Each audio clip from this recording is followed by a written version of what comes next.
What up, what up, what up? And action. And take two. We are hot. Welcome to another edition of Sunday Night Service. We are back. We are here with y'all. Come on in. Pop on in. Welcome to Religiously Incorrect. Tag somebody. Call somebody. Email, inner office mail, pager. Carrier sky pigeon. Pager. Smoke signal. Message in a bottle. What's poppin', Jeff? Welcome to Religiously Incorrect, my man. Man, I'm glad to be back, man. We took a week off last week. We took a week off last week. We took a week off last week. Yeah. But I know y'all missed us. That's why y'all, y'all probably couldn't find nothing else to do with y'all Sunday night. Oh, man, they were just sitting around twiddling their thumbs, praying and crying. Trying to watch repeats of us. Oh, absolutely. Well, I'm sure somebody was watching the repeat thinking it was a new episode. But we are Religiously Incorrect, and we are... Brought to you by... the African American Community Fund. Yes, the African American Community Fund. The African American Community Fund, established in 2020 at the Foundation for Appalachian Ohio, supports Black-led and Black-serving organizations throughout the 32 counties of Appalachian Ohio to elevate the quality of life and address disparities in African American communities. We still got disparities in African American communities, man. Ain't nothing but disparities in the African American community. Check them out at www.appalachianohio.org/AACF or call them at 740-753-1111. Man, I thought that would be over in 2023. Nah, man. If you're African American, you still got disparities. Matter of fact, we could just change our name to Disparity Americans. That's my genuine identity. We're the despaired. I'm a Disparity American. You know, everything you look at, there's a disparity involved in it somewhere. I love that word, disparity. Why you ain't go to your own store? There was a disparity. There's some disparities between my store and your store. Why you ain't get the Cadillac instead of the Geo Metro? Some disparities in my bank account. Why your church ain't got no showers in them? It's a disparity. It's not showers.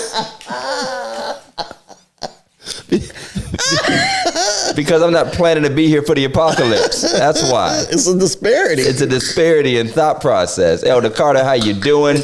We want y'all to come on in where it's warm and the love of the Lord is here for you. Yeah, Pastor Jeff and I are here. Brother Greg, good to see you. We bless you once. We bless you twice. We bless you 3 times in the name of Jesus Christ. Can I just say off the top, off the rip, that we had our 107th anniversary as a church 107 at Second Baptist. 107 sound like a radio station, you know what I mean? Hot 107. And we had a phenomenal service. It was amazing. It was glorious. We had, I just want to highlight, we had an amazing what we call legacy or anniversary choir. And I mean, it was a true mass choir. Hey, now listen, I got to watch it a little bit, and I watched you. You was up there conducting the choir. You was doing your best. Getting my Ricky Dillard on. Ricky Dillard. Getting my Ricky Dillard on. Get my Orlando Draper on. My Hezzy. The new guys, the late Kevin Lemons, and who's my name? My guy, Vincent Bohannon, yeah. Vincent Bohannon, it's some hot guys out there. But but I just want to celebrate, our church and the choir. I want to thank you for having a choir. I need to thank you. Appreciate it. It's seriously, because people don't do choirs no more. Don't we miss the choir? Oh if you ask anybody, not that there's a competition or that you're trying to edge anything out or create a fight, but if you ask anybody if they would want to hear the traditional gospel choir sound, it would be a resounding 1,000% yes. Absolutely. Now, all I'm going to say is that y'all should do the same thing next year. But add the robes. Add the ropes. We still have them back there. Add the robes. If we added the robes, our whole church would have a conniption. Add the robes. And march in. And march in. It's on. Listen, you might be on to something. Yes. You might be on to something. And that would be something. It would. But here's the thing about that, Pastor Jeff. If we added the robes and had to march in, then that'd be a whole 2 extra rehearsals we got to practice marching in to the church. That's because you so Meticulous. Ain't no me. No, You I so can care meticulous. less about marching. Let them march in the way they want to march in. I would let them march in the way they want to march in, but that's where the complication would come in because different ones would want to march in different ways, and then somebody try to come up with a step or a stop or a turn or something, and that'd be the end of it. Go ahead, Whole Mike. church being fell apart. I was watching a video on Instagram the other day, and the choir marched in. They start the single line, then they go this way, then that way, and like that. I'm like, nah, that's a whole corny, lot. man. That's a whole lot. It is a lot, but people I don't enjoy think we should that. march in no more. People enjoy. If you did it right, I think it would be enjoy. Y'all tell us. Would you like to see a choir in robes march into the church again? I'm gonna give y'all 30 seconds to respond. If you'd like to see a choir, not every Sunday, but if you had one chance to take One it back, special day. we're marching to Zion Marching and clapping at the same and clapping, oh my beautiful, gosh. beautiful Zion. You know, the old school marching. As a matter of fact, well, while you're telling me, because I know you're gonna say you want to see it, tell me what your march-in song would be. Going up beyond. Going up yonder. Now, Tanya said no. Going up beyond. Tanya said no, she would not like to see. I wouldn't either. You wouldn't either? No, I'm with you, Tanya. That's back in the day when service was Tanya, like, you know if you saw them marching, you gonna start taking pictures.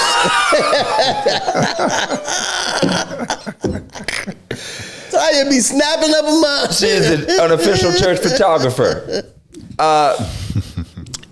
Yes, on a special day, there you go, we'd have to practice. The choir marching in on a special day could be something pretty nice. But here's the thing though. Choir marches were built for services that were 3 hours long. That's the truth. Now, Because that's the truth. choir march was 15 minutes by itself. At least, depending on how big your choir Yeah, was. it was going to be a minute just getting in the church. And we got one of them long 100-mile aisles, 100-yard. I ran down the aisle at the last. Then you got the three people in a wheelchair, and they like, three no, people in the wheelchair. I want to march in too. We got to lift them up. Yeah, on the anniversary day or something, it could be a nice addition to what we do. We'll have to consider that. But I can tell you right now, if we said robes, and help me if Lady Shamika is watching or some of the younger ladies, and there's differences of opinion. I know that a lot of our traditional members and former choir members and our older choir members would be excited. And you know what?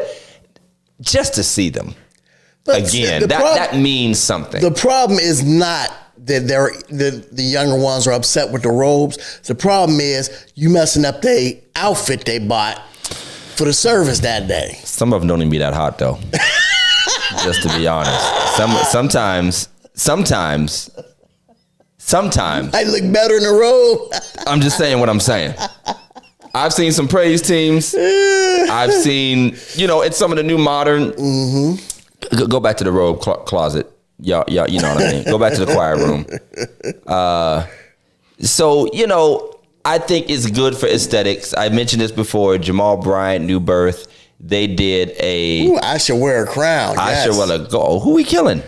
Who we? You can't march into that though, can you? That'd be a slow march, boy. Yes, Right. yeah, that's a 3-hour march. That's one of them funeral marches where they be taking a step will with every note. Yeah, we don't want to be there. But I tell you, Elder Alfie said, plus the choir robe used to be a little musty after the Pentecost.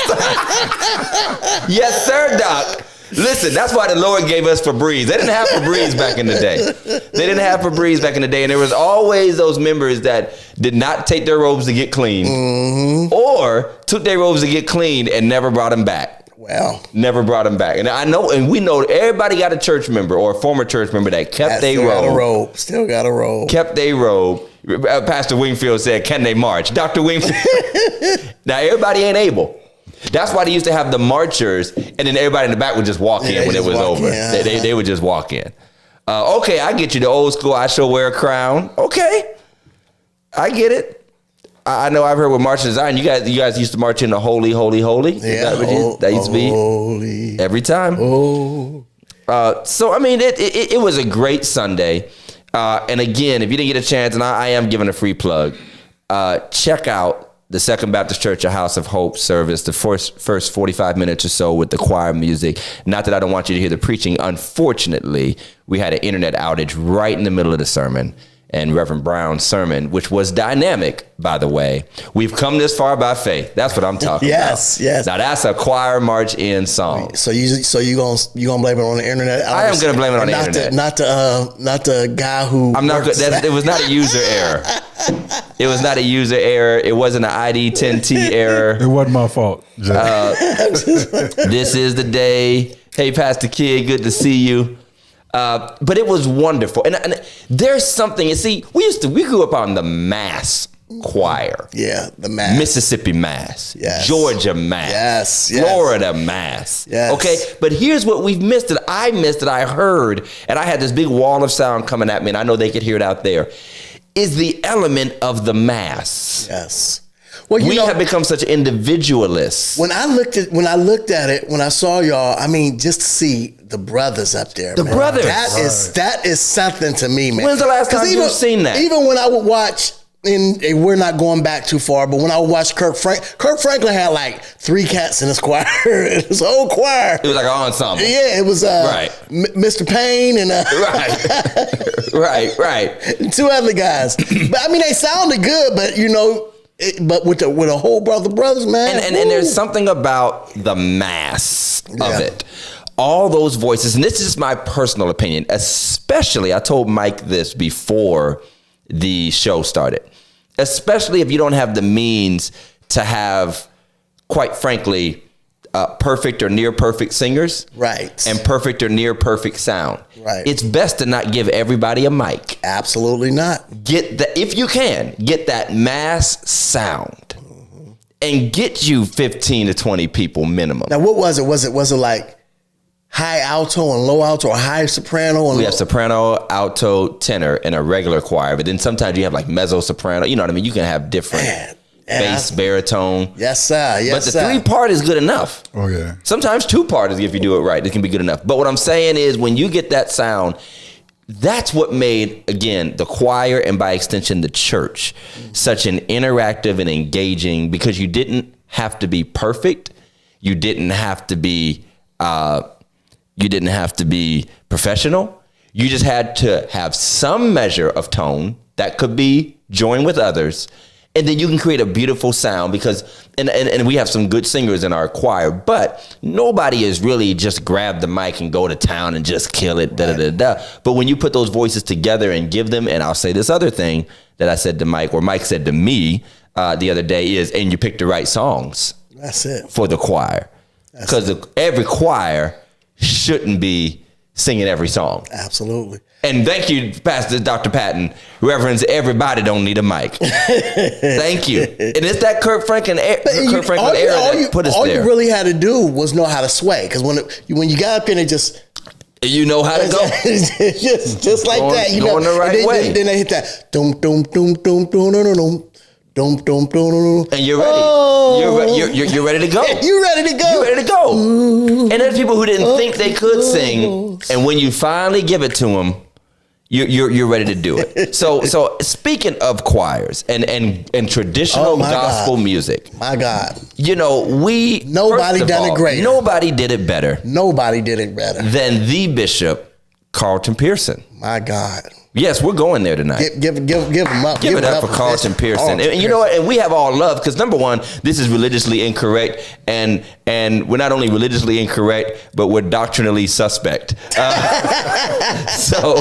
I like that. We need to religiously incorrect and doctrinally suspect. That's the spinoff show. That's the spinoff show. Doctrinally suspect. Let's just say this. Let's just throw this off rip. Bishop is not dead yet. Yeah, he hasn't died yet. He is very ill. He is very ill, yes. He has had a resurgence of his, I believe it's cancer. Yes. And let me say this for the haters out there. Let me say it for the haters. Talk to the haters, Pastor Jeff. This dude done more.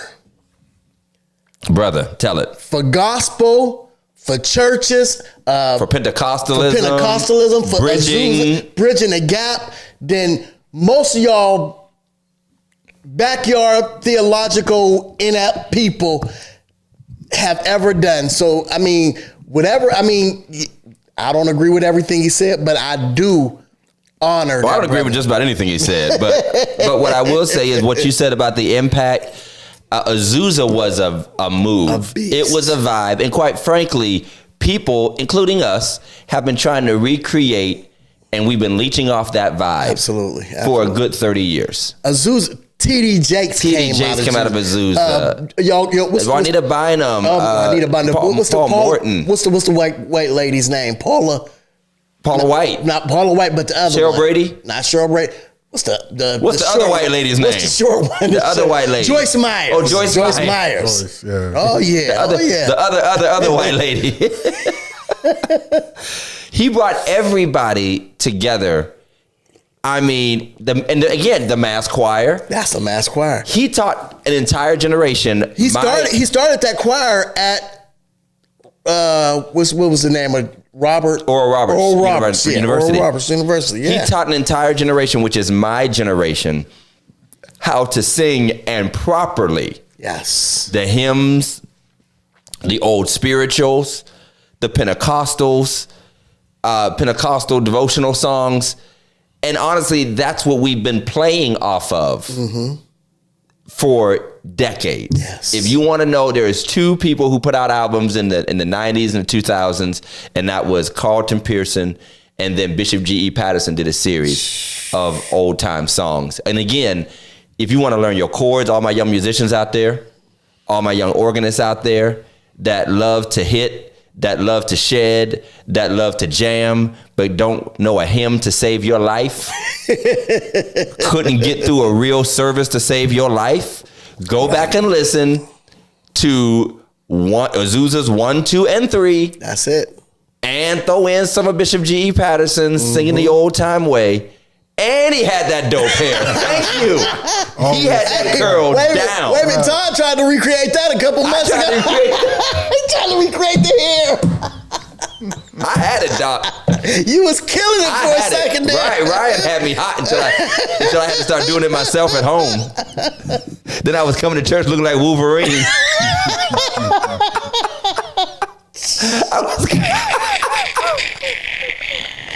I had this big old Deacon Grover said, "What kind of wig you got on?" Hey, your stuff was shiny, boy. It was shiny he is than a killing mug. the game. I said, Todd just stepped it up, It was boy. shiny, but I said, I'm a shoulder preacher now, boy. I am greasy and shining. But we want to say that because we didn't got off on a whole tangent about his music. But the brother, first of all, is beloved. Yes. And, you know, to me, I'm at a point to where I love him the same way I would love what a Louis Farrakhan stood for, even though he doesn't share my faith. I don't share his faith. But he stands for our people. He said, not an S curl, a J curl. Looking like a pimp named right. Slipback. Pimp named Slipback. But I think that it's reignited this debate about whether or not, you know, he's going to heaven or if he's right or should he repent? Does he need to repent? People talk about, I hope he gets right before he repents and all of that stuff. Now, first of all, we want the whole world to be right. Well, let's just say this. Your cousins ain't right either, so. Let's just say that. First of all, for those of you who don't know, Tell the story. He preached a message of inclusivity. Correct. That everybody is going to heaven. Regardless of repentance. Regardless of repentance, regardless of anything. In fact, that basically he said that a loving God would be a monster if he sent people to hell. Correct. Yes. And so I think his thing was, his grandmother or grandfather had passed away or something, and he couldn't understand for the life of him. I don't think anybody, my mother passed away. And for the life of me, I don't want to believe my mother went to hell. Right. But for the life of me, my mama never went to church. So, I mean, let's just be honest. You know what I'm saying? So, I mean. And to be clear, even though we are religiously incorrect, Pastor Jeff is not equating going to church with being saved. Exactly. For those of y'all that want to jump in with that, like we're a bunch of dummies here. Right. Just, I'm making this, trying to put this but together. I just want to throw that out there. Right. Thank you.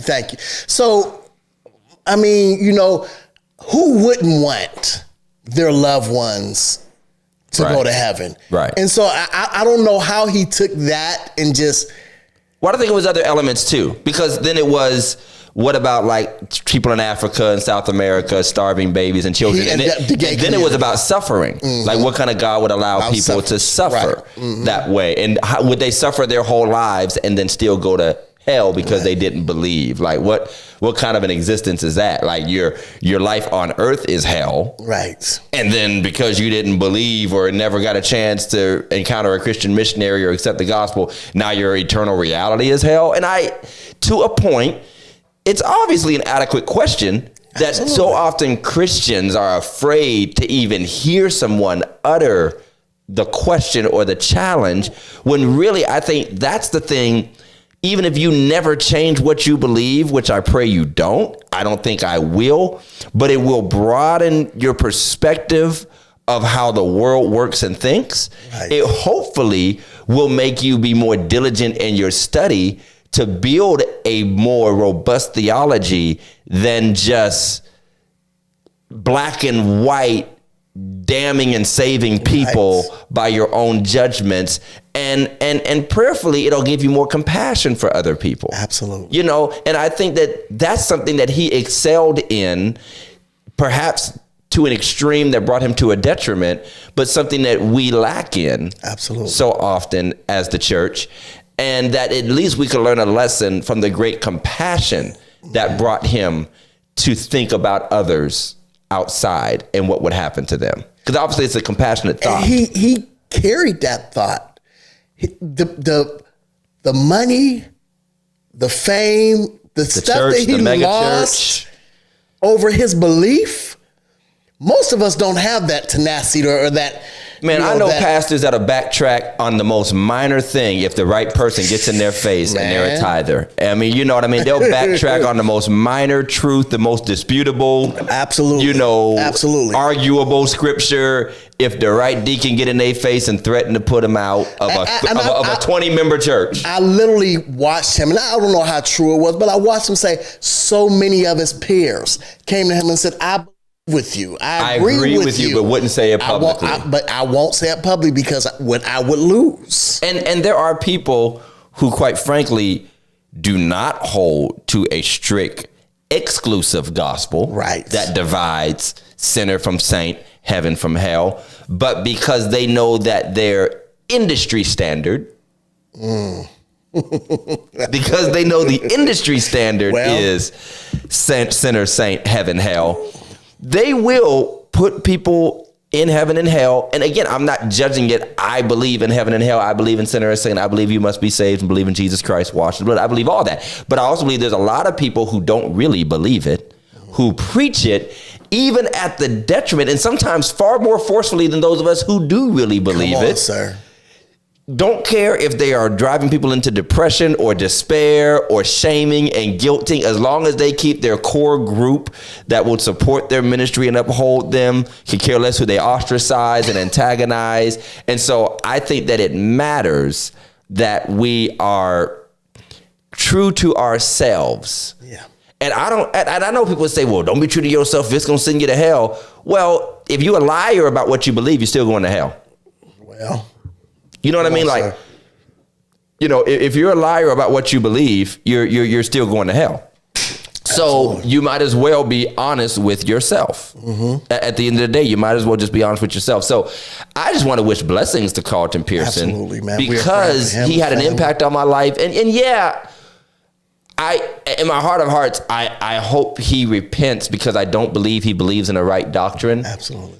But regardless of his life decision, which I'm sure he is aware, and you can't tell me that a man as astute and as intelligent as him has not encountered the question of himself, what if I'm wrong? Absolutely. And what does that mean if I'm wrong?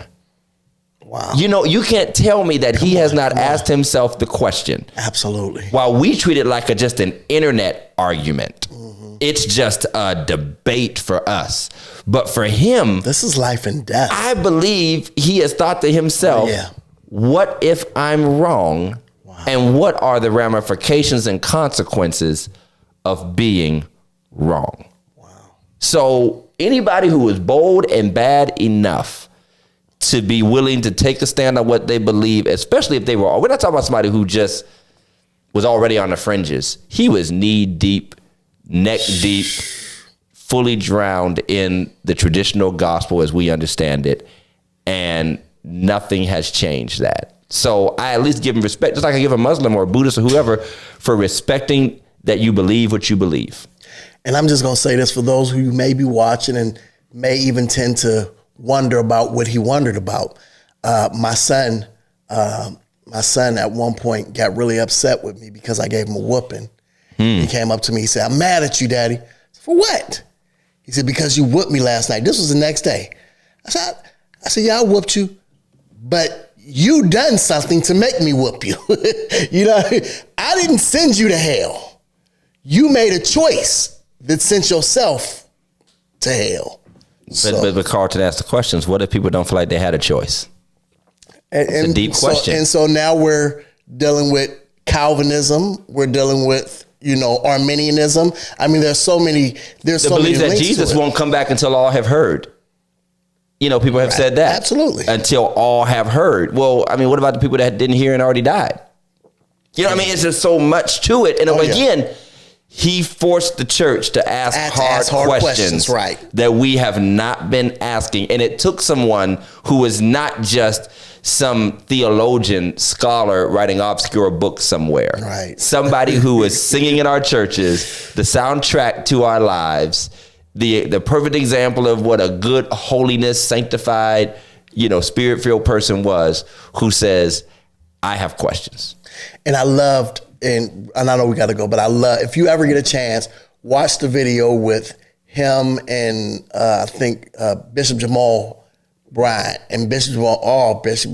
I remember that. Yeah, that debate on the Word Church. It was the debate, and it was a couple other people. But he said, God knew somebody like Carlton Pearson had to be. God knew I was going to have issues with my flesh. He knew these things. So yeah. He was just making excuses for being a hoe, but whatever. All right, y'all. It's time. It's a little different episode. It's time for Meme of the Week. Let's make it happen. It's Meme of the Week. Meme of the Week.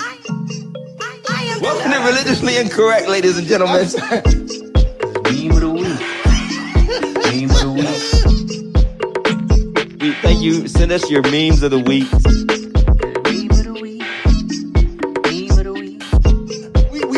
These are all jokes. We are just playing.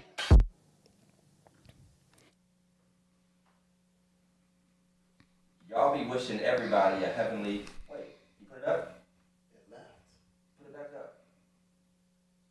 It came straight to it. There we go. Y'all be wishing everybody a heavenly birthday. Ain't nobody in hell. Let me see those comments, Mike. Well, if you're Carlton Pearson, nobody's in hell. but to the point, everybody gets a heavenly birthday. Everybody gets does anybody get a hell birthday? Does anybody ever say happy hell birthday? Happy seventh circle of hell birthday to Adolf Hitler. You hot now, Doc. You hot now. Yeah. But I mean, put that back up when you get a chance, Mike. But Dave's point, which I'm sure Dave didn't really say this, but we're just going to attribute this to Dave Chappelle as if he really we just took a picture from his show. But his point is, everybody is always saying rest in heaven, no matter who it is. That's it. Or happy heavenly birthday, grandpa. And grandpa, again, like you said, never went to church, never. Is there like a time period, like after you've been dead? My mom would have been 117. No, she would have been dead. She would have been dead. She'd have been dead twice now. And you know what the Saints would say? The Saints would say there's more folk in hell because hell is enlarging itself. Mm-hmm. Okay, I need to know my old school Saints. We was raised on hell is enlarging itself for all the folk that's going there. And now somehow everybody gets, okay, so half the world went to hell, but everybody gets a heavenly birthday. Right. Now, do people become Like after 5 years or something, do they get like a time limit where, you know, whatever evil they did in life, especially if they're not like, again, like a serial killer or something. But it feels like we know people were unsaved. And when I say unsaved, I'm not talking about judging them. Some of them would just openly say, I don't believe in that junk. Right. But Hey, guess what kind of cake they get in heaven? An angel food cake. turn the show off. There you go. They get an angel food cake. I'm unplugging this mic. Unplug this mic. Start rapping chords up. Let's start rapping chords up. Hey, I don't deserve this they get abuse. Stop. They get an angel food cake in heaven for their heavenly birthday. I hate you, Jeff. I'm trying to fix my little mic here. I'm Sorry, guys. Oh my God. Can't Hey, stand that was you. funnier than mine. No, hey, it I just wasn't. came up with that, man. I promise. We know you did. We know you did. Don't laugh at this. What y'all? I hope y'all laughing because it was such a bad joke. Thank you. It's some Rodney Dangerfield stuff. What is this? It's some Carrot Top. Oh my God. And they eat angel hair pasta. Okay. Block Marlon. I hate bad jokes. Block Marlon. You're suspended for 2 weeks. Don't y'all add to this garbage. It's time to go. That was the absolute worst joke we've ever told on this show. Devil's food cake on the other side.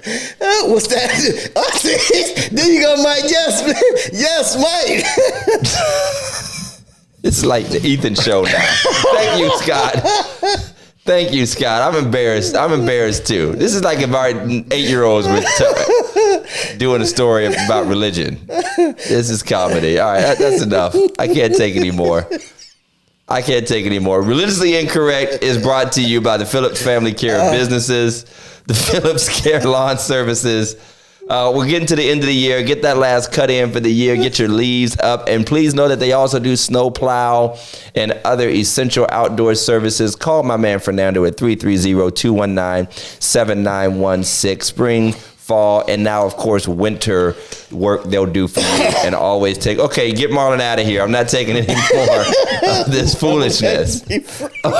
While you're at it, Phillips Care cleaning service, residential and commercial, carpet cleaning, move in, move out, upholstery. They do it all. Whether you are living in a house or you're shacking up in a garage somewhere, whatever your case is, call Phillips Care. Look them up on Facebook, Phillips Care LLC, and they'll take care of you. Who also are we brought to you We by? are also brought to you by Action, Alliance for Congregational Transformation, influencing our neighborhoods, guided by our faith traditions, shared values, and multicultural collaboration. We strive to develop a community of diverse leaders committed to raising awareness and seeking solutions to overcome poverty, racism, and social injustice.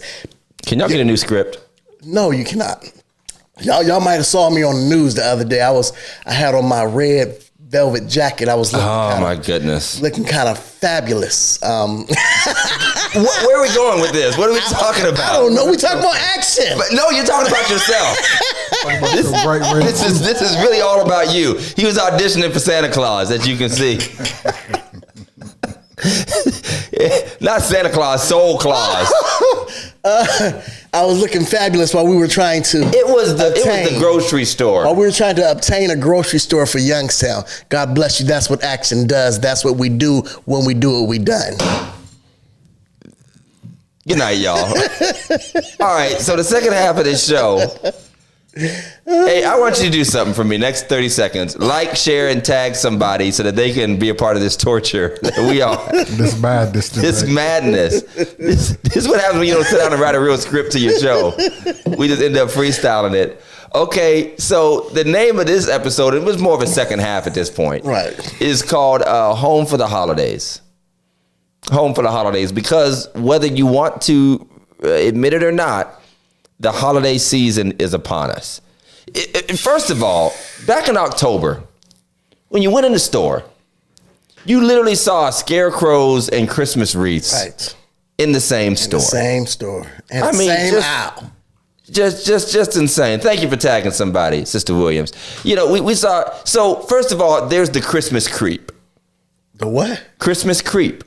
Christmas is creeping in on every You other scared me for a second holiday. there, Well, dog. there are some Christmas creeps out there. I was gonna say what? Well, okay. Yeah, you just gonna say that out loud, Well, huh? there's some Christmas creeps. So watch who you hire to be Santa. Man, Jeff is on one tonight. You just gonna say that out loud? Jeff is tired. I don't know if he took his pills or maybe he did take his pills. But no, Christmas creep is the encroachment of Christmas on every other holiday. Well, I mean, they playing the music at Dollar General, at Family Dollar. But like in September though. Right. I mean, so pretty soon we're going to be like letting off fireworks and then buying Christmas trees the same month. I mean, you know. And so with that being said, Pastor Jeff, we have to tackle as the church, okay, Thanksgiving, Christmas, New Year's Eve, Hey, Lord. and then your New Year vision theme, Mission. Vision Sunday. I'm still trying to rhyme one out. You know, I'm looking through my Jesse Jackson book of rhymes and trying to find what'll be What's this year gonna be? It'll be 2024. 2024. So God's going to give you more At the in door. 2024. Open the door in 2024. There you go. Don't fall on the floor in 2024.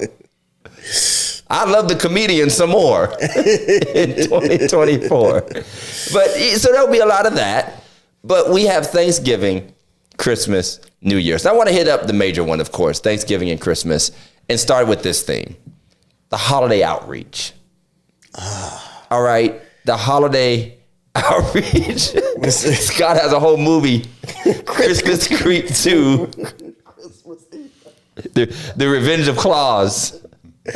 Well, I mean, We got the turkey giveaways, turkey we got giveaway, the food giveaways. the foods, and I mean, listen, y'all can. I'm sorry, Scott. I'm sorry, Scott, but there's a difference between stuffing Tell the story. and dressing. Don't. Tell the resident white boy that there's a There is difference a difference between stuffing. stuffing and dressing. They're not the same. Don't bring no stuffing over to the house. Don't you bring no stovetop over here. Come on, man. Don't you bring no just add water over here. Just add water. It's just add water. That's what Don't it is. help it, no. Don't even help it. It'd It be so doesn't hard. help. And you know, even if we did do it, because we're black, we wouldn't just add water. We'd add like chicken broth, Garlic powder, and the juice from minced green, garlic. the pot liquor from the greens. We would add chitlin juice. You know, dressing and stuffing are we would dress up stuffing no matter what. Oh my God. Okay, so don't bring the stove top. But here's my observation the last couple of years. Two things are happening which are crazy that only could happen in a society like ours. Every time we do these massive food giveaway, we've been to the grocery stores together, literally buying people's Absolutely. groceries. We have been. One has raisins and the other doesn't. Karen said she'll get thrown out the house.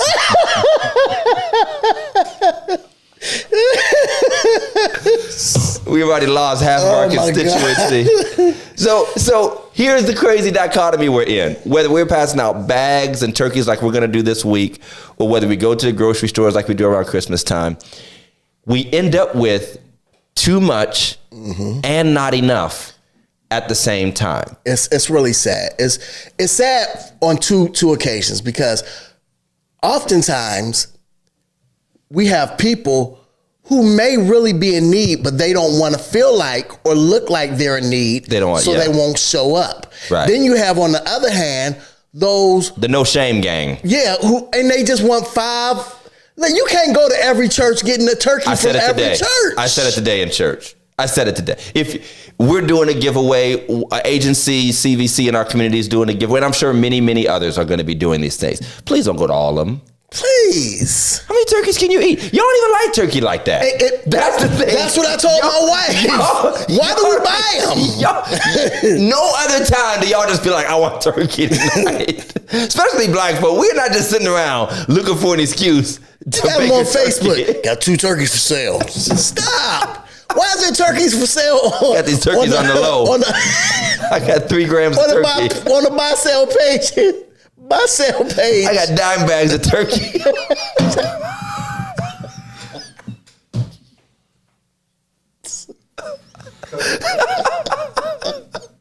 but what I'm saying is, I'm mystified now. I mean, I'm grown. I've been doing Thanksgiving for 20 years now. You know, family Thanksgiving. Now that I'm like the grown guy doing the shopping and getting the old, I'm like, what is the appeal? What is the? I don't care how big or how small the turkey is. We always throw half of it away. And I'm not talking about, he said we're slaying turkey. now, the thing is, you're right. You always throw half of it out. Right. It doesn't last through the weekend. But I'm just saying, like, talking about put it in the freezer. You can make turkeys. Ain't nobody want no turkey sandwich. Don't nobody want a turkey sandwich. Turkey casserole. I've never taken turkey and put on a piece of bread.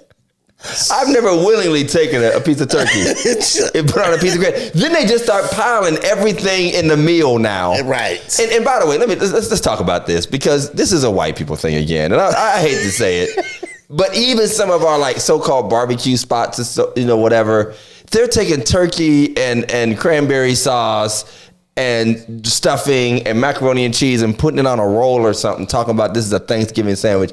That's an abomination, is what that is. It's in Leviticus. It is against the law of God to mix that many materials and textures together. Macaroni and cheese and bread don't go together. They don't go together.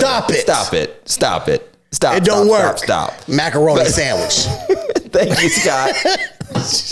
We got to stop this. Scott said it is what it is. But the outreach, again, need means nothing. Right. And the other part is, I've been pressured. No mac and cheese, though. Give me the rest. I got you, Dave.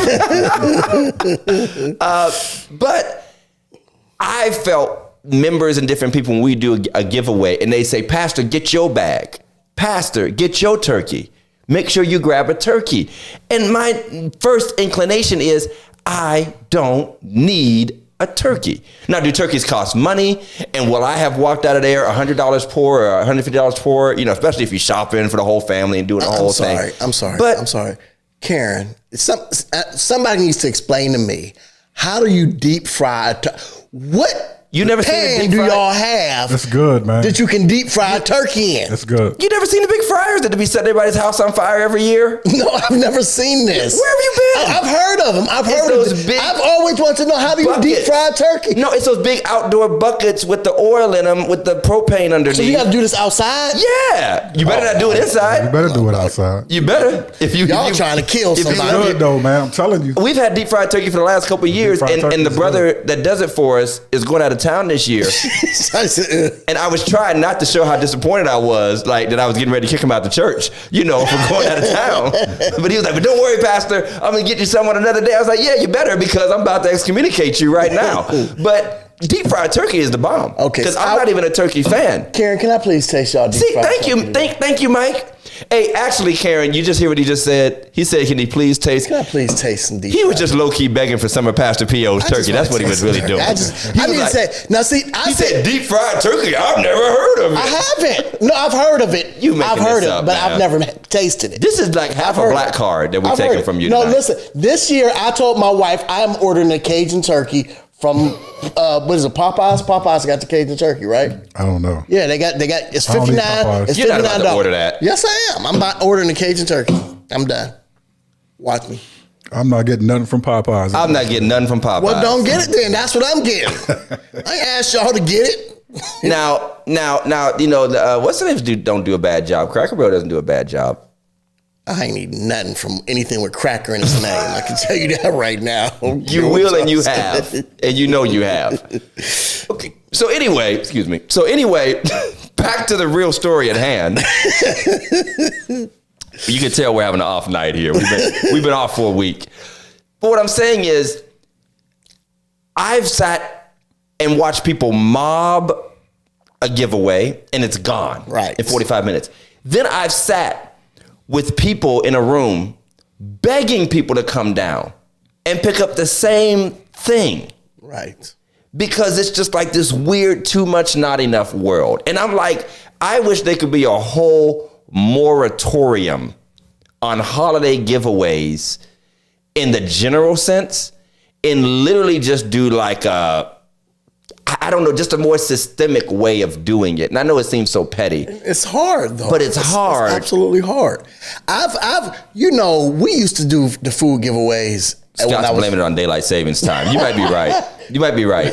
We would do the food giveaways when I was at Beulah, and I would literally be the one who would bag the stuff up, and I would help the old ladies carry their stuff to their car. And then who would be in the car? Well, the man would be in the car. An able-bodied man. But I get there, they lift up their trunk, and they done stopped at 3 different places, and I'm almost like want to just take this back in. And who is... I said, I'm like, come on. What if Jefferson said, never mind, and walked away? It's like, come on, what are y'all doing? And how much food can you... And, first, okay, I will say this. We have to be sensitive to the fact that some people might be strategizing for the future and putting some things away. No, because half this food is already old. That is true. Let's just be honest. Half of it is expired. It was 2 days ago when you got it. It was expired last Thanksgiving. So you can't hold on to that. You're gonna have to throw it away. That is true. That is true. But I've seen people, and then I said it in church. I was trying not to be funny, but I was trying to be funny. I said, don't come up and say, I need a turkey. And, oh, yeah, my grandma's at home. She needs a turkey. Right. And, oh, yeah, my auntie's disabled. And she needs a turkey. And, my niece just had a baby. And she's stuck at home and she can't get here. She needs a turkey. And all those people are actually you. And they're just going in your deep freezer. Or and I is him? Yes. Yeah. And oh, yes. Yes, thank you, Pastor Holbrook. And then you give away food for 3 hours, and 5 minutes later, somebody's calling wanting to know if you have a food giveaway. Wow. And I get how words spread. Like, it's just so stunted. Like, you don't know. But I've been heartbroken when somebody calls after everything's gone. Yeah. And then it was the person that really needed something. Yeah. Really needed something. So holiday outreach, I just think that I can't say it enough. The word need is one of those primary words that really has no meaning. It means whatever you want it to mean. And I don't even think people are doing things based off of need. Too many people aren't doing things based off of need. We know needs exist. Mm-hmm. We know they exist. But I just feel like that's a sign of the comfort of the world we live in, that, American poverty, especially, and again, there are tent cities right in our own city. There are people who sleep outside on a regular basis, people who live in other people's couches, people who have nothing. But I think there's too much of us who are not a part of that culture and situation who crowd the spaces of meeting need.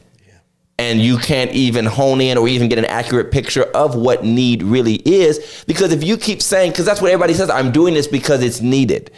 But if half the people to 60% of the people in line don't have a genuine need for it, you're doing it based off of a false number almost, like a delusion. Absolutely. That we have created by showing up when we should have sat at home. That's just like you said, I think 70% of them, whether you had it or not, was going to have a Thanksgiving dinner. They was going to have a turkey. They was going to get a turkey. They might not. They might have had to spend their own money, but they was going to get it. And can we break the notion, since the holidays are coming, and this involves Thanksgiving dinners, and it can also blend into Christmas and other things, that we are so attached to the imagery and the tradition of Thanksgiving that we feel like if they don't have a Thanksgiving meal, that they have not eaten. Right. And we're like, well, nobody should be without a Thanksgiving meal. Well, what if I got meatloaf? What if that's what I got for you? And I could make you a whole meal, but it's meatloaf and mashed potatoes. What if it was that? I just feel like, and again, what used to be a special thing, then we shame people. Now you can't halfway say Happy Thanksgiving. Well, what about the people that don't have a turkey? Right. Jesus said the poor will always be with you. I'm not about to sit here and be shamed for the rest of my life, just like you run into a Christmas gifts. Be careful. Your kids can't go to school and say they got a gift. You can't have show and tell. You can't don't take a picture of your nice plate or your dinner table because there are people who are hungry. And I'm not saying that that's not a tragic thing and that we're not always praying. And we always pray. We say grace. Absolutely. We teach our kids to pray people that don't have enough. But to shame people who do have enough for the simple act of having enough.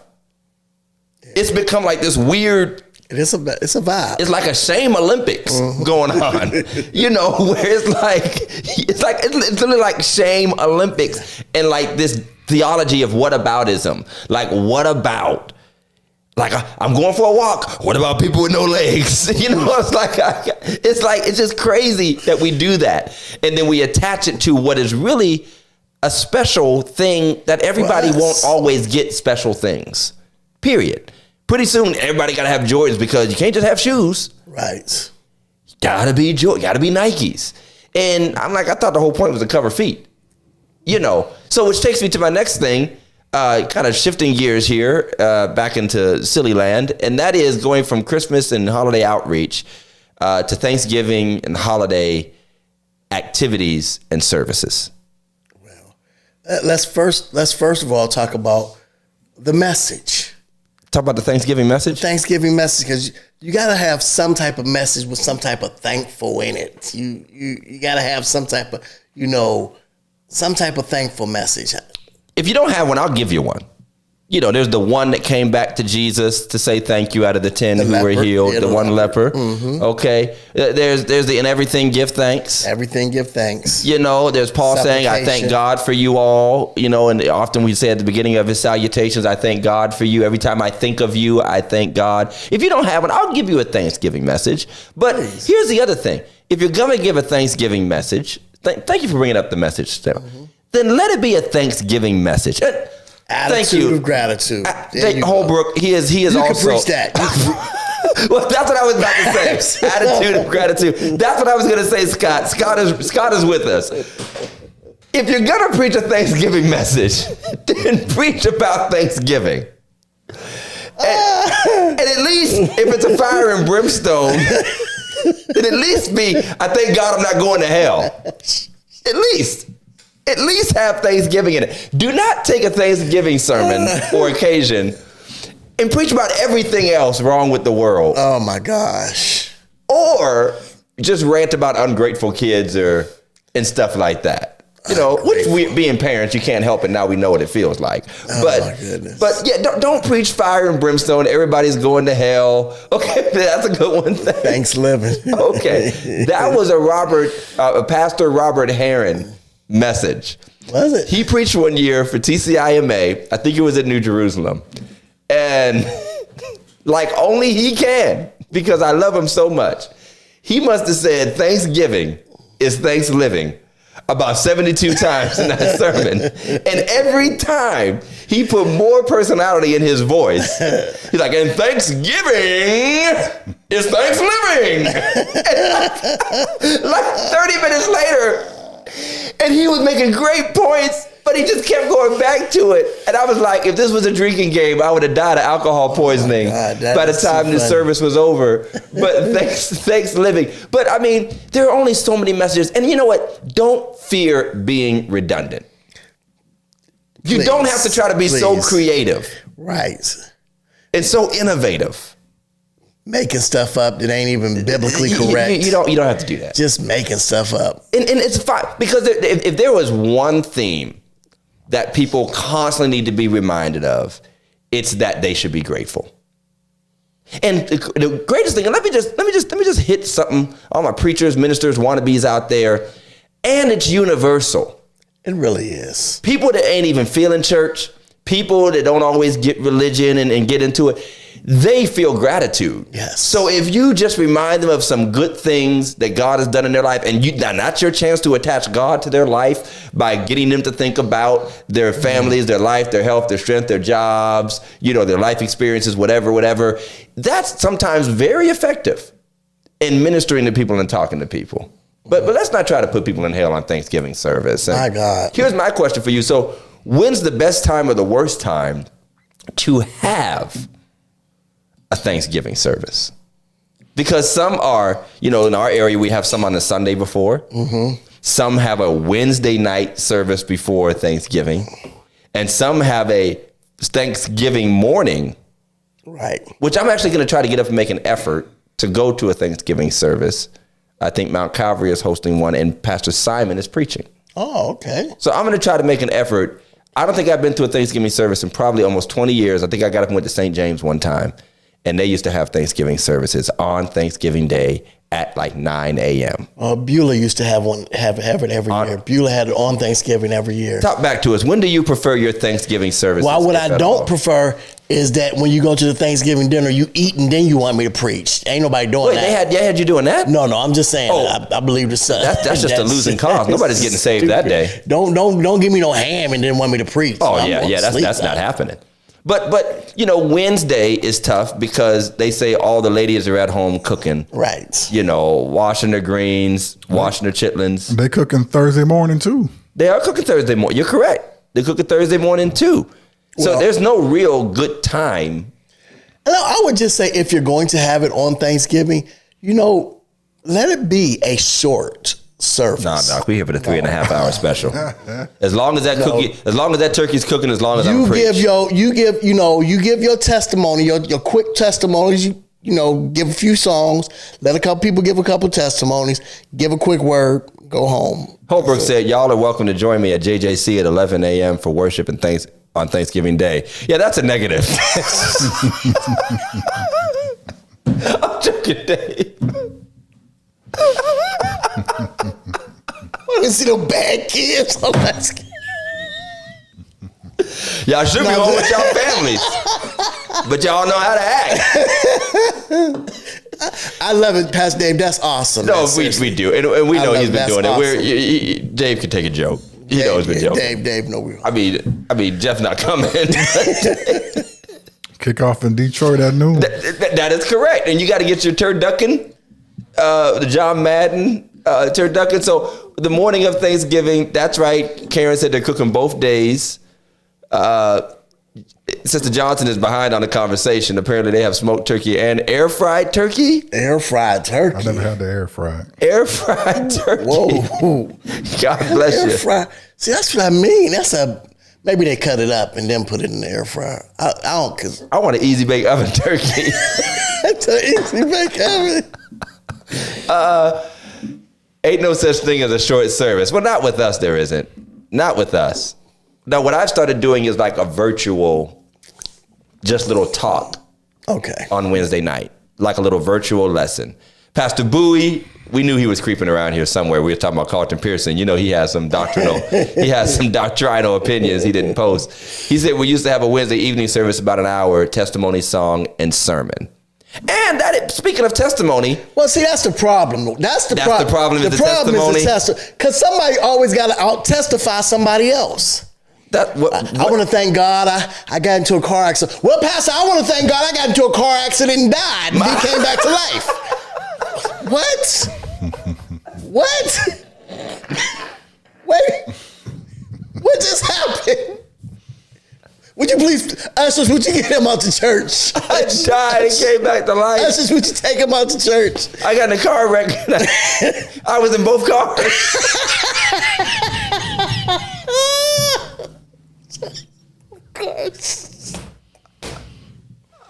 The Lord spared both my lives. I kid you not. And this guy might still be around here. But there was a guy that used to get up at our tent revivals. This guy used to be at tent revivals. And this one, Tony, my brother, played the drums. And he testified about being shot, having cancer. And then one year he testified about being in a plane crash. And Tony was on the drums. He was like, why aren't you dead yet? He's like, how are you alive? He's like, I think this is the Antichrist. He was like, Todd, I think this is the Antichrist. We need to watch this guy. But you got to be careful with these testimonies, man, because they're overdoing. You're right, they're overdoing it. They tell their life story. They tell. Okay, let me start at the beginning of the story. No, don't start at the beginning of the story. Go to the end. Read the last paragraph of the last page where God blessed you, and let me go home. I used to sell my body. What? Man, please Please get the mic. Because we'll make you a YouTube moment. That's what's gonna happen. Please get the mic, and please would y'all put Please some. stop. Mute. We need a mute ministry. We need a mute ministry here. So you're right. The testimony can be difficult. And we can't even have testimony service anymore. You don't know what people are going to say. It's a very scary thing. You know, it's scary. And sometimes you just choose people. You choose. You know who got an actual testimony. You know who actually, just choose 2 or 3 I actually people. got offended by this years ago, and maybe I hate to admit it. And I hate to come back to this theme again. I'm about to say it again. I hate to admit it, but the white guy was right.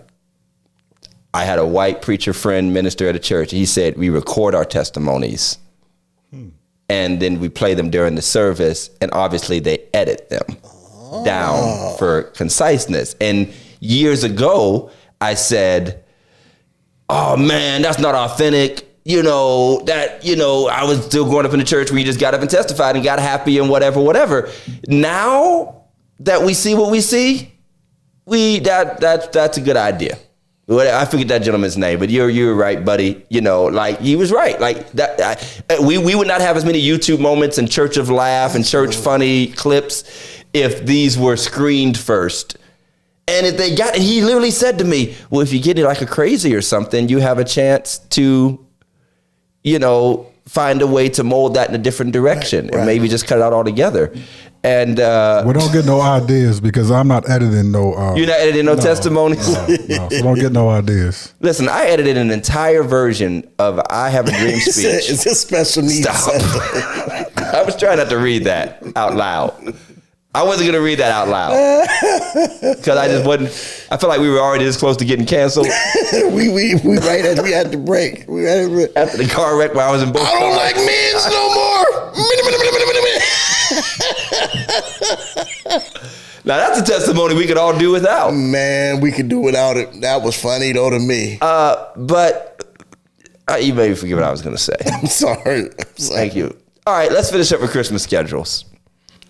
This year, once again, Sunday falls on at least part of the holiday, Christmas Eve. And I've already been asked the question, are we having service on Christmas Eve? And the answer is a resounding yes. Yes. Yes, and double yes. And if you belong to Second Baptist, you know what's expected. You know what's going on. First of all, let me just start. First of all, in this new church era, especially at Second Baptist and many of our churches, you ain't here but for 90 minutes at this point. Right. So the whole thing of my whole day is ruined. We'll be here for 3.5 hours, that whole jazz. First of all, that's not it. We'll probably cut out Sunday school or something for the day, just do service. But secondly, I know it's not the day you was born. Right. You did not even have that stupid conversation. Every year. But if you have set aside this day traditionally in Christian, this is Jesus. Like, what other day would you have service on? What? Pretty soon, Easter is going to have too many family activities to have Easter service. I mean, it's just like, right. If there were just any time go you to church, we got an Easter absolutely egg were hunt. going to have it, to me, we have to retrain families to mold their lives around worship and not the other way around, molding worship around their lives. And again, I'm not trying to be some dogmatic, ridiculous, mean, whatever. But thank you. And mandatory children reading from the Gospel of Matthew. That's exactly right. You got to read it like the Peanuts, the Charlie Brown Christmas, when Linus gets up or whoever and reads the whole thing. You got to do that. But what I'm saying is we got to stop looking at it as some evil, traditional, and what about the families? And it's like there's not 365 days in a year. How about the fact that it's still at least 23 more hours left in the day? Stop it. Shoot, your bootleg gifts ain't going nowhere. Right. And I mean, even the shopping, I got to get my shopping. I get it. And I understand that. But I think, and I really think it's happening, and we have an opportunity if we do it right. And again, I'm not here to judge. This is the show, so I can say what I want. But even as I'm teaching and preaching through it, I can help mold people to like, this is a season that has come to the apex, the zenith of busyness and hecticness and workness and, all this stuff that's just got us going everywhere. Everybody's burnt out, stressed out, broke, in debt. Like, let's be intentional about slowing ourselves down. And I'm saying this as a teaching moment, not as a judging moment.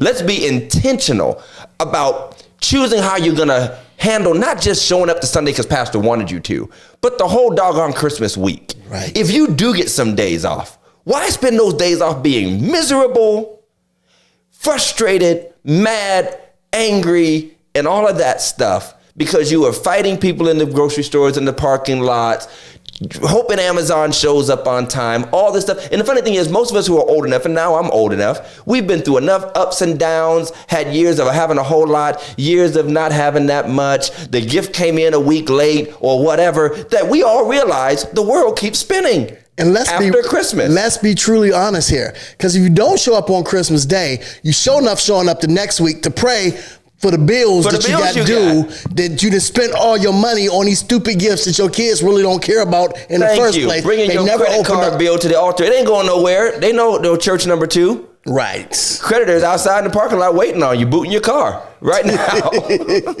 Right now.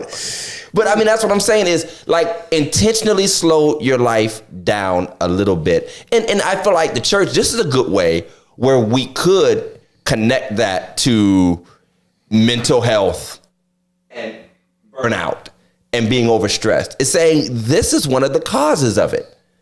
Like, let's take a real look at it. And again, I'm not just saying show up to my church because I said so, but I'm saying slow down your perspective on what becomes the most hectic time of the year for so many of us. Stressful, worrisome, competitive, whatever it is, slow yourself down and make a plan for you and your family.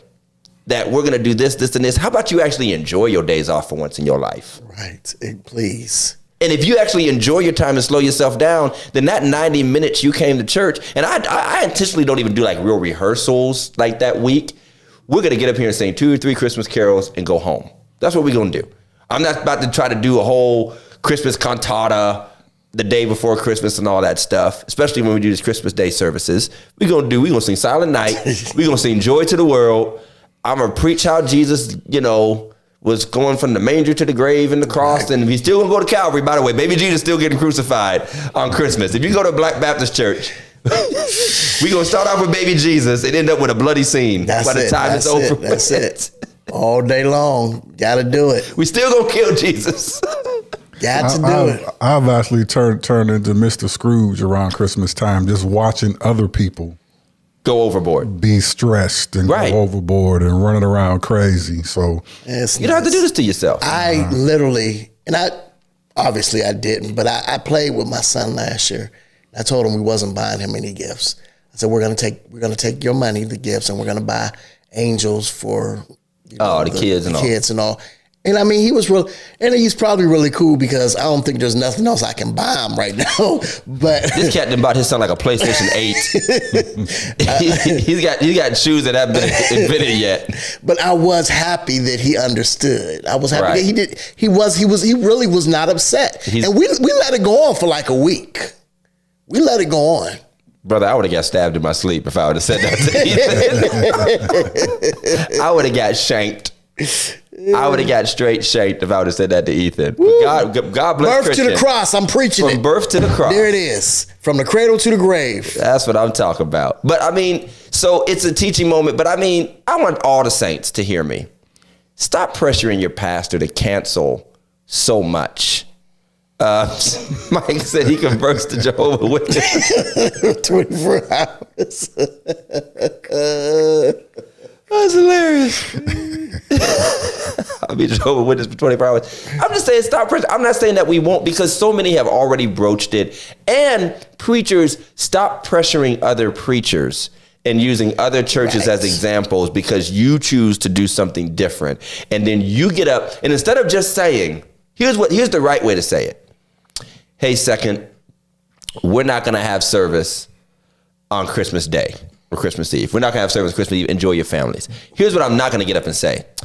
Unlike them traditional religious preachers down the street, I value families. And I think because then they come off with this, I'm so superior and so better. How about this? we're not going to hold services. Second Baptist is. I would love for you, if you really feel like you need to be there. Correct. It's okay to go down there. I'm all right with that. And take your tithes with you. I ain't gonna say that. And a pastoral offering for Pastor Todd for getting up on a Christmas Eve to preach to you. And it's not. I mean, my wife and I, and we've been at your church at Agape. Our anniversary is on New Year's. It is. And so often, you ain't having New Year's. No, I'm bringing it in with my wife. It's my anniversary. Listen, Jeff is bringing in the new year the best way he knows how. Amen. Making babies. Glory to God. All his babies were born in September. September 1st, September 2nd, September 3rd. All of them. Glory to God. That's hilarious. Oh Lord, Greg didn't preach today. There he goes. I pray that Jesus never take a day off from us. That's what I'm talking about. Amen. Bring the guilt trip on until they start. Yeah, they're gonna start coming for Sunday morning too. You're absolutely right, man. I mean, and again, if you have a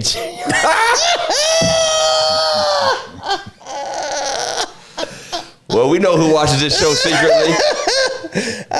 We know how to bring them out. We know how to bring them out. Sorry, Chastity. Hi, baby girl. Hi, baby girl. The truth had to be told. Your daddy still got it.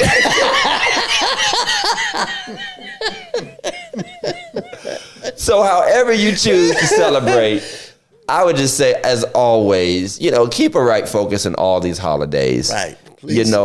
And then here's the last thing, and we don't need 3 minutes for this. And we talked about the holiday outreach.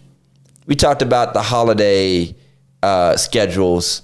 And we talked about the holiday messages. Let's remember to kill the holiday debates. Yeah. You've made your point every year since Facebook was invented. You've made your point about Christmas Day. You've made your point about Christmas trees. I'm not doing it this year. I'm not even going to respond. I blocked most of those people. Matter of fact, it's so funny. One time I went through my block list, and the majority of them were people who usually make whack points every holiday about Easter or Christmas. I was just tired of reading about how Christmas trees are pagan, and Christmas ain't on the 25th. If you put lights on your house, you're inviting spirits or whatever. All of it. We get it. I respect it. I wish you just respect other people think different. Whether we're sermonizing about it or people are posting on Facebook or whatever, I don't need to correct other people in my sermons to make a point. Just preach whatever I'm going to preach about what we believe. Kill the debates. It's a joy sucker.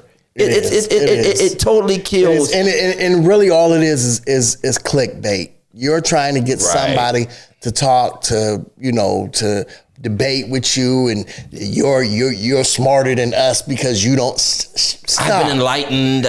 Nobody cares. We have to. Let us enjoy our Christmas. Nutcrackers all over. Let us enjoy our Christmas, our whatever it is. Because I'm gonna tell you, if we don't do nothing else, Shamika gonna put up some black Santas.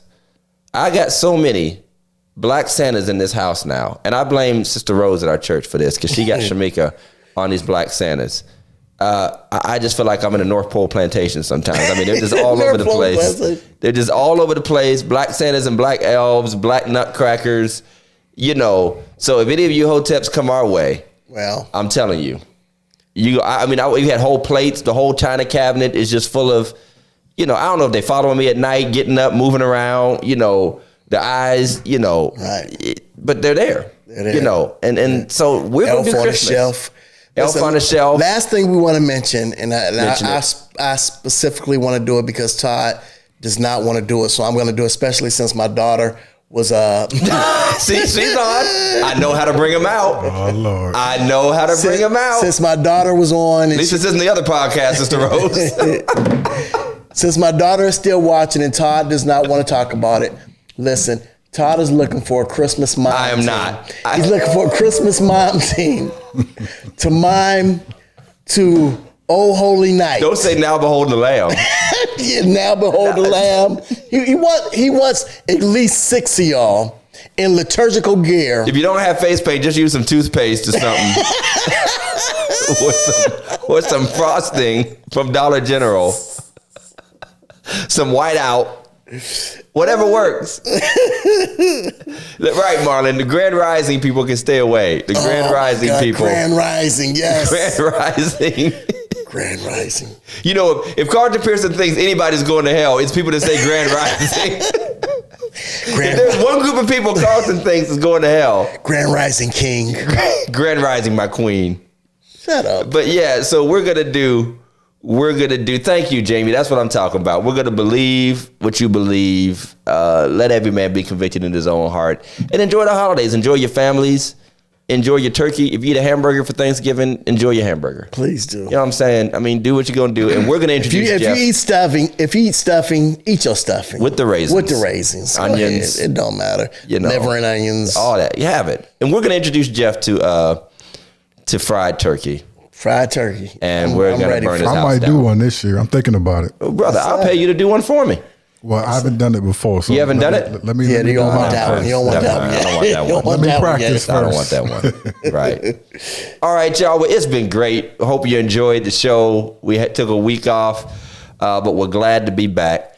And Pastor Jeff, I appreciate you. And it's been a great week, and we're going to have another great week. Yes. Looking. Make sure you follow us on all of our. Yes, you did. Jason, you did live in Tulsa. Now, was this pre-Jerry Curl or post-Jerry Curl, Carlton Pearson, that you got to? Wow, Glenn, yeah, you're on that. Bishop Pearson, and I'm glad you enjoy his music. And Glenn said, watch Home Alone for the 100,000th time. I love it. Make sure you follow us on all of our platforms, Facebook, YouTube, Instagram, Twitter. We have audio versions going up every week. Make sure you subscribe and like and share. And we appreciate you for being our religiously incorrect audience. Please look out for the Appalachian Fund. Please look out for Action. Please call Phillips Care for your leaves and stuff. Correct. Check our spot. And if you want to be a sponsor, tell them how they can be a sponsor. They can be a sponsor by sending an email to religiouslyincorrectpodcast@gmail.com or sending an inbox to any of our online platforms, and we'll get back to you quick, fast, in a hurry. So thank y'all for joining us. Until next time, testimony service will be edited during Sunday night service. Mobile truck coming up on Tuesday at the hospital. Yes, at Trumbull Memorial. At Steward. They changed the name. Steward. Yeah, Health Services. Steward Health Services. What time? You're a horrible action representative. Okay, we'll have to wait 30 seconds for Sister Rosetta to tell us what time will be at. Why is your initials RIP? You just now catching on to that, Mike? Are you just now catching on to that? He's Jehovah's Witness right now. Jehovah's Witness. Do y'all even believe in RIP? I don't even know what y'all believe in. It starts at 3. Okay, 3 o'clock at, everybody knows Trumbull Memorial Hospital. We don't really care what we call it. And Sister Jones is holding us to our Brown Steelers bet. By the way, we do have a Brown Steelers tailgate party coming up. Second Baptist is hosting at TCAP. $20 a ticket, lots of food, game on the big screen. Yes, I'm doing a free plug. Matter of fact, I should have Mike just hit the plus sign and just add the picture, if it's still on there, to our thing. It shouldn't. Can you do it, Big Mike? Hit plus at the bottom. Yeah, the big blue one. It won't interrupt. I want him to add the graphic in. If you see any inappropriate photos, just, don't. It's Browns versus Steelers. There you go. They're on like about the 6th row down or so. There we go. Put that up. I'm doing a free plug for our church because Second Baptist is hosting a Browns versus Steelers tailgate party Sunday, November 19th at the TCAP Gym. $20 admission, raffles, games, know who gonna all that. win, baby. Inbox Mike for tickets.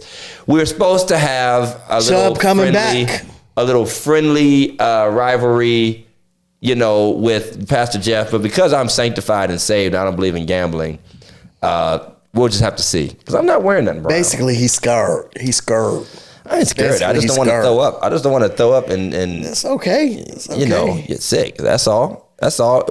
Mike, who are you going for? You know who Mike going for. I just want to make sure you say it online. Oh, the Steelers, baby. Steelers Okay, so you're outnumbered. all day. So I don't got Black and I yellow, can be outnumbered. black and yellow. Whatever. We'll see. we win in this game. We'll see. Until next time, y'all. God bless. Have a great night. Peace.